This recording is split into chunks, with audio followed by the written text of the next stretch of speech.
First, God does not exist. But don't worry, what does exist is good, as opposed to evil. So if you believe in God, you believe in good, and that's as it should be. You are just fine. If you believe in evil, then you probably need a whack on the back of the neck with a big fucking stick.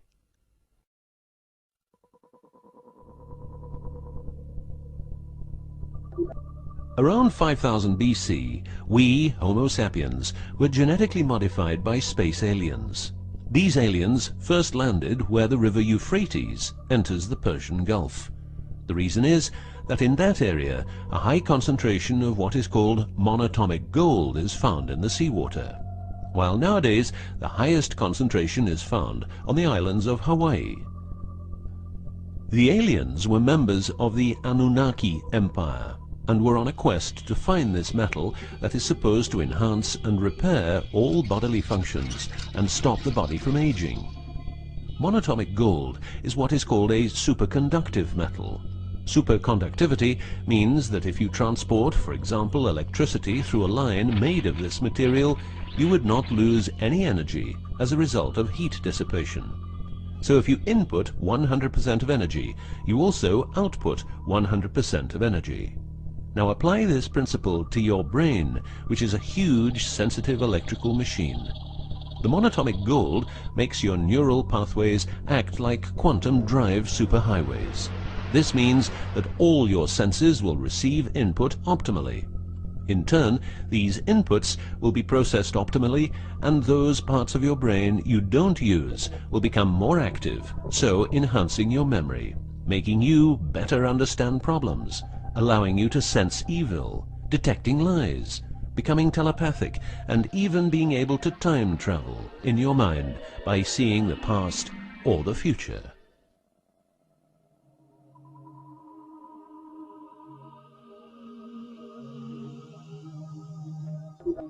So the Anunnaki, which is the name of the empire which includes races like the Saurian, or as they are called the Reptoids, the Argarians, or Nordics, because of their human looks, and the Greys from Zeta Reticula, were looking for monatomic gold. This involved enormous effort because it had to be extracted from seawater, or by processing it in such a way that the gold, usually in pairs of 8 atoms per molecule, could be separated into individual particles. In this fashion, the monatomic elements were separated from the multi-atomic cousins. In a similar way, uranium-235 is produced.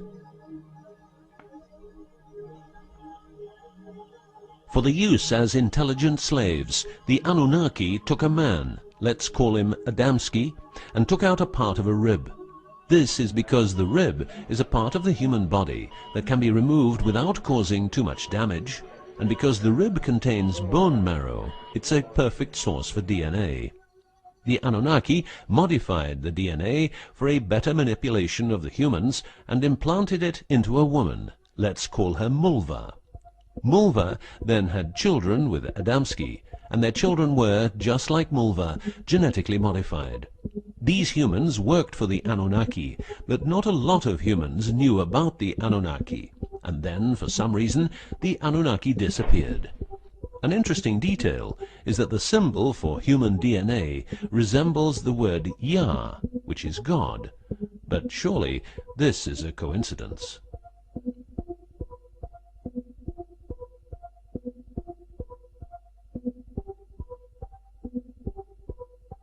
Now, some humans received part of the knowledge of the Anunnaki.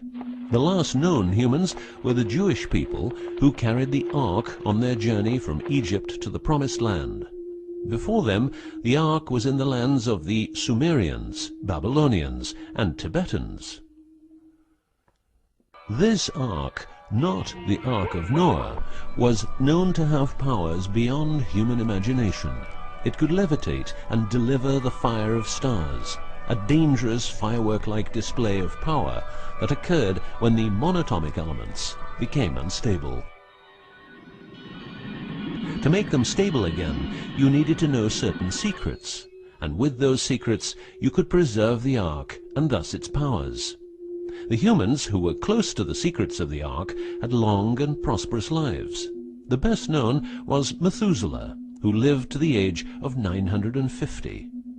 Wherever the Ark is, the culture thrives, and over the centuries it moved from Jerusalem to Rome to London, and is now supposed to be in the United States of America. The Ark always moves west, and will always keep moving west. From the very beginning, the people who own the Ark have never given it away, and great care is given to preserve the bloodline's purity of the holders of the Ark.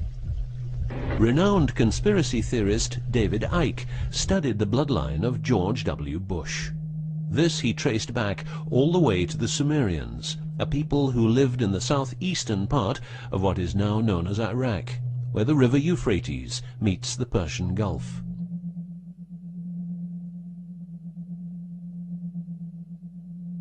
The secrets of the elements of the Ark, scientifically known as ORMs, orbitally rearranged monatomic elements, are nowadays hidden by secret societies that have control over society worldwide. The word ORM is the same as the Hebrew word which means the tree of life. ORMs consist of 8 metals.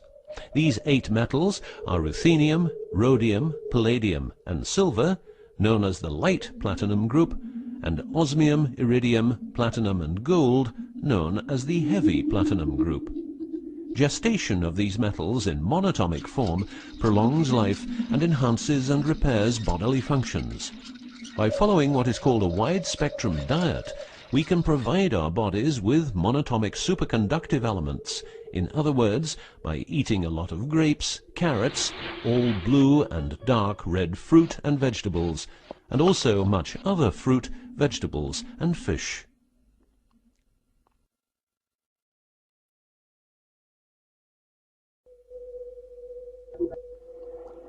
There are countless fragments of footage shot by both Russian and American astronauts, which show the vast number of lights that seem to be attracted by releases of electromagnetic energies by both the Earth and man-made objects such as satellites. In Building 8 of the Johnson Space Center in Texas, the USA, high-resolution pictures taken by satellites are photoshopped each day to remove proof of aliens. In the film The Secret NASA Transmissions, the footage, it becomes clear that astronauts have grown accustomed to these strange anomalies, and that even in 2000, an unprecedented cooperation between NASA, the Russian Space Agency, and a committee of UFO experts was formed to share knowledge on this subject. To better understand this whole story, a few revelations are in place. Everything vibrates because atoms vibrate, and that is because the subatomic particles are in harmonic resonance, a fancy word for vibration and keeping themselves in equilibrium. Gravity is vibration generated by the presence of mass, and it can be neutralized by altering the harmonic resonance of the gravitational field. In other words, if you generate vibrations, you can alter gravity, and with superconductive materials, the amount of energy needed for generating the vibrations is greatly reduced. A practical example of reducing one vibration with other vibrations is the use of anti-sound. If you instantaneously produce the exact opposite waveform that comes towards you in the form of sound, the sound will cease to exist. This is called destructive interference. One of the forms of creating anti-gravity is called auditive levitation, a method used by Tibetan monks to elevate rocks over 250 meters high and 250 meters distance. By arranging drums and trumpets extremely precisely, together with some 100 men chanting, all arranged in a precise manner, the monks, after about 5 minutes, could levitate a rock weighing a ton and place it exactly where they wanted it. Theorists around the world theorize that huge monuments like those of the Egyptians and Mayan people were built this way. Other examples of anti-gravity we find in the vast amount of UFO sightings. These UFO sightings are actually experiments run by governments in their search for anti-gravity propulsion.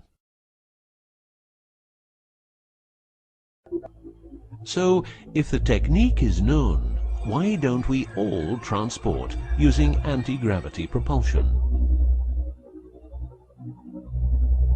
For each year of technological advance, the military advances 44 years. All science is merely a means to an end. The means is knowledge. The end is control. Who will be the beneficiary? What do they want? What they want is control. The establishment of a global economy which is totally predictable and can be manipulated in every sense. Ein Volk, ein Reich, ein Führer. What I am saying is that the vast majority of people is being controlled by the established upper class. I know this is like the plot of a bad movie, but stay with me for a minute. Anti-gravity exists. The ability for everyone to be a genius exists. Aliens exist, and much more efficient ways of producing energy exist. For example, the mighty engine, which produces the same amount of energy as a normal engine, but only using 5% of the fuel a normal engine uses. Or the PAP engine, which, without fuel, only driven by the power of zero-point energy and a small amount of noble gases, can deliver 500 horsepower for a period of 10 years. Or the Maternita machine of the Maternita commune, which has delivered 3 to 4 kilowatts out of thin air for the last 20 years. What would be the consequences for the upper class if they lose their monopolistic knowledge? What would happen to them if people would know about the secrets they're holding for us? If I don't need any more gasoline, what would happen? If I don't need any more electricity or gas, what would happen? If I don't need any more medicines from the pharmaceutical industry, what would happen? In order to ensure their powers, the upper class, some call them the Illuminati, handles a strict agenda. The agenda has the aim to prepare the world for world domination, beginning in the US and Europe. According to conspiracy theorists around the world, this is what they are doing as preparation. By the way, these people are extremely smart and fanatic, extremely rich, and they have tried it before. Then they were called the Nazis.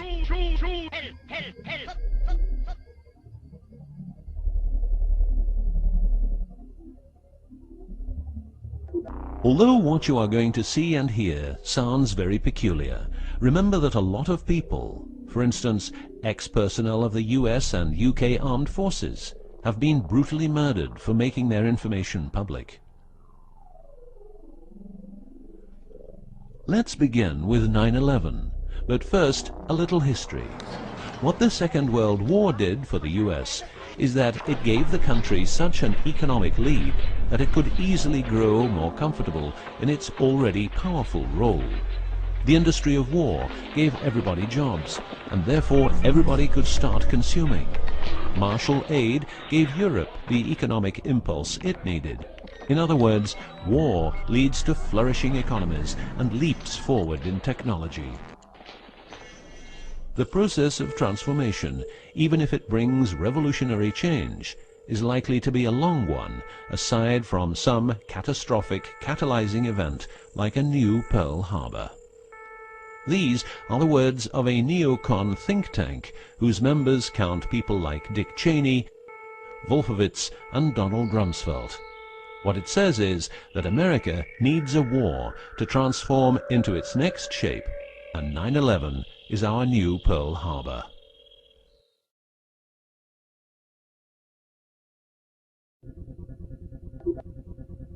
In the manipulation of people, one of the strongest weapons is to make people believe someone else did it. What I'm trying to say is that the US government is trying to make the people believe Osama did it. But did Osama do it? Did you know that 6 weeks before the WTC towers collapsed, the owner had a new insurance policy made up, ensuring that the owner, if the towers would collapse due to a terrorist attack, would receive the amount of $3.5 billion. The owner, because 2 towers went down, tried to claim 2 times $3.5 billion, but only received 2.2. What happened to building number 7?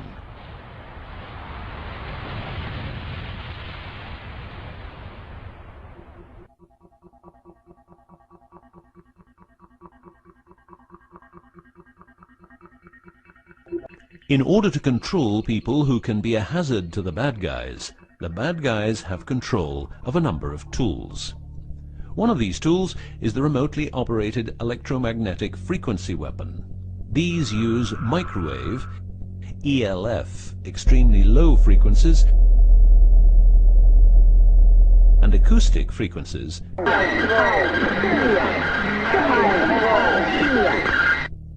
to covertly attack and harass innocent citizens. The use of frequency weapons on humans for behavioral control and murder is not new. For well over 50 years, neuro-electromagnetic frequency weapons have been perfected for their covert use in warfare. These classified, non-lethal or silent weapons, as they are known in the trade, have also been perfected by experimenting on an innocent and unsuspecting public since their early development. Directing a beam of frequencies to a human can cause a series of effects. A well-known effect is ELFs, causing nausea, headaches, wild racing heart without cause, sudden violent itching in different parts of the body. A frequency weapon can look like this, or like this. Its shape depends on how frequencies have to be directed to the target. Did you know that the US Patent and Trademark Office holds a vast amount of patents for machines which can be used in direct or subliminal mind control systems? Here are a few. Method and system for altering consciousness. Superimposing method and apparatus useful for subliminal messages, subliminal message generator. Enough about the frequency weapons. Check this link to learn more.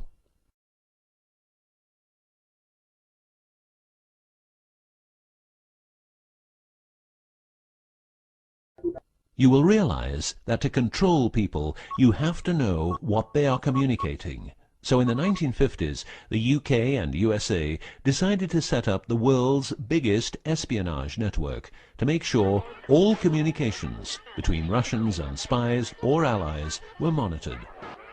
This system has continuously been updated since the day it became operational. The system's name is Echelon and consists of a vast network of listening posts, extremely advanced computers, an enormous number of people, dishes, and taps.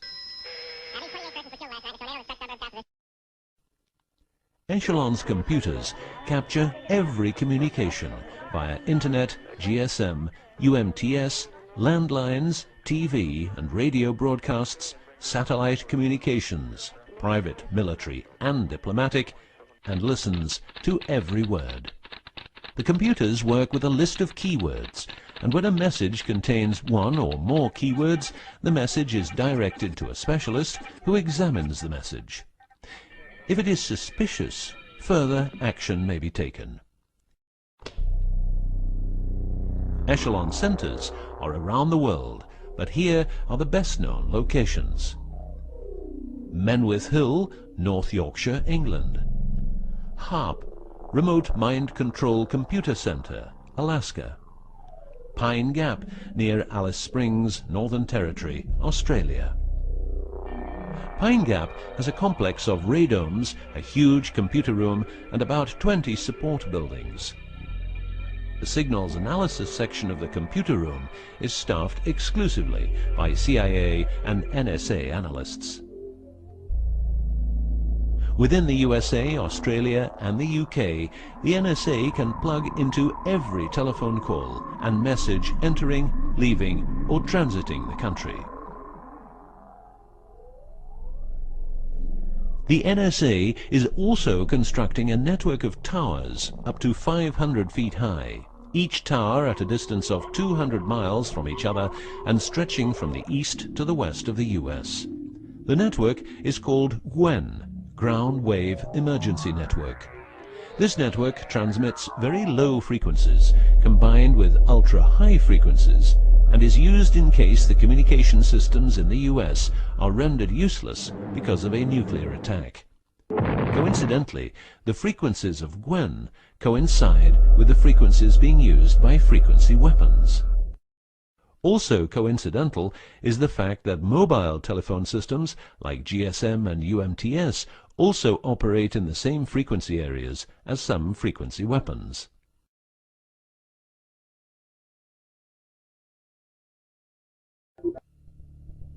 To further prepare for global domination, the secret US government, led by the corrupt holders of the Ark, also known as the Illuminati, or the New Global Union, or the New World Order, or just plain Nazis using the Eye of Lucifer as their symbol, has started building since the 1940s large bases with every commodity you can think of.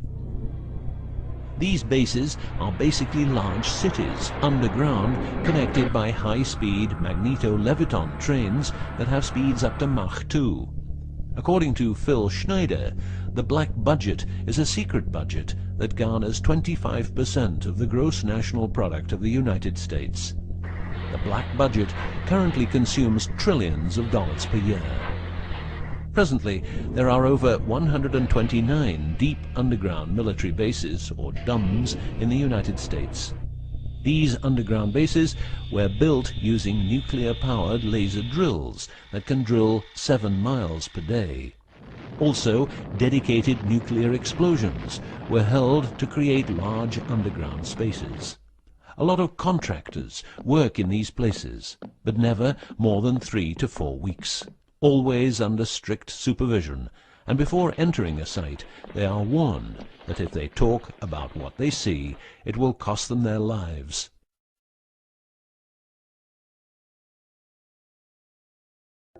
As mentioned, men are the result of a genetic modification by space aliens. These aliens have been on Earth for a long time and lived in large underground cities all over the world.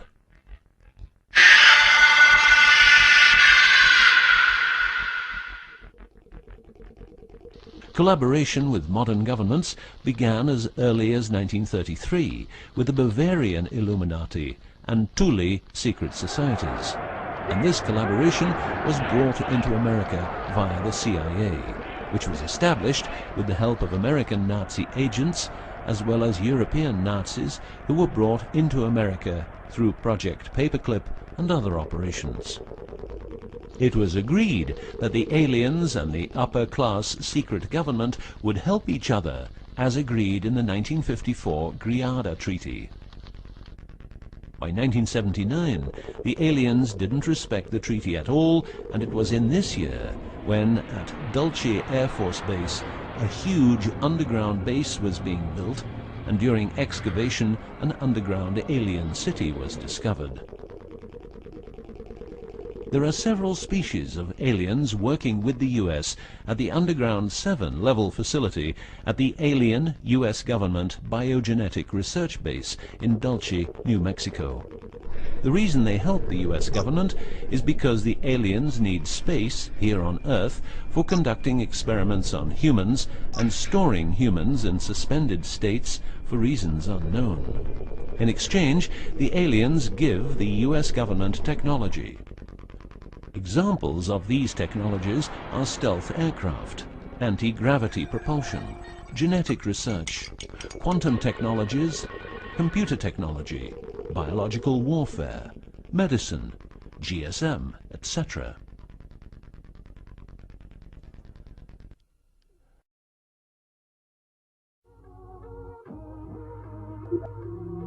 The greatest weapon the devil has is the disbelief people have in him. The devil represents evil, and those who want to dominate are the evil ones because they keep their knowledge from saving lives and improving the world. Instead, the evil ones will make the people more docile and stupid, using more tricks in order to achieve their goal, which is world and universal domination. The story of the aliens seems so unreal that, like the devil, it is subject to ignorance and ridicule, and that is its greatest weapon.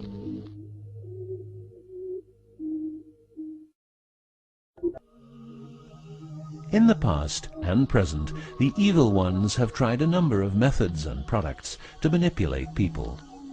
AIDS, invented by a laboratory in Chicago, Illinois in 1972. It was a biological weapon to be used against the people of the United States.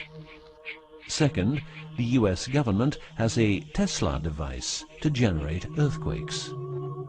NASA only landed on the moon once. Almost 90% of drugs trafficking is organized by the biggest secret services in the world, like CIA, NSA, MI5, MI6, and so on. Since the US is in Afghanistan, poppy production has reached an all-time high, and never has there been so much heroin on the market. People who don't need drugs needn't worry. Their needs are covered by the pharmaceutical industry. The global warming story is a hoax. The Earth is warming up, but not as a result of CO2 produced by man, but because the cycle of the Earth is just like it is. Remember that 10,000 years ago, the whole northern part of the world was covered in ice. It's what we call an ice age.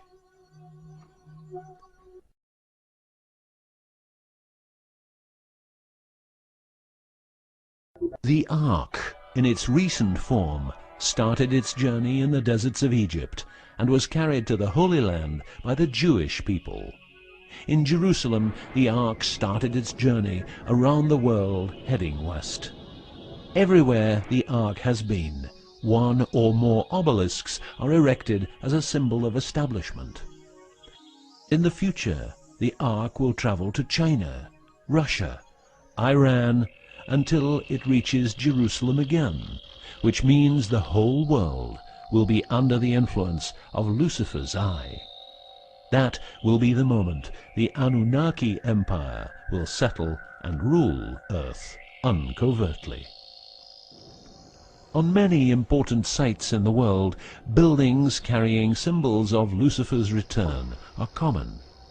The best-known example is the Pentagon, which suggests a pentagram referring to the Jewish symbolism and the symbolism of the Ark. Another example is the Israeli High Court. It's a building with dozens of satanic and secret symbols. Like the Eye of Lucifer, an inverted cross you can walk on, its numerical anomalies. It was built in exactly 750 days, used exactly 250,000 stones, all hand-laid, and was funded by the Rothschilds, the founders of the central banks and the World Bank. These buildings celebrate the coming of and will serve as headquarters for the evil ones.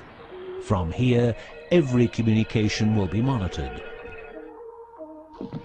The underground cities will then be used as detention camps, where the bodies of resistance people will be converted into soulless zombies. The army of the NWO and its intelligence agencies will be able to track and trace everybody on Earth and influence their opinions or simply dispose of them. Socially, everybody will be watched by their neighbors and friends and mobbed if they have different opinions. The rich, richer and smarter, the poor, poorer and dumber, will support the pyramid with Lucifer's eye on top, as it has always been. This will be the future, and the future is now.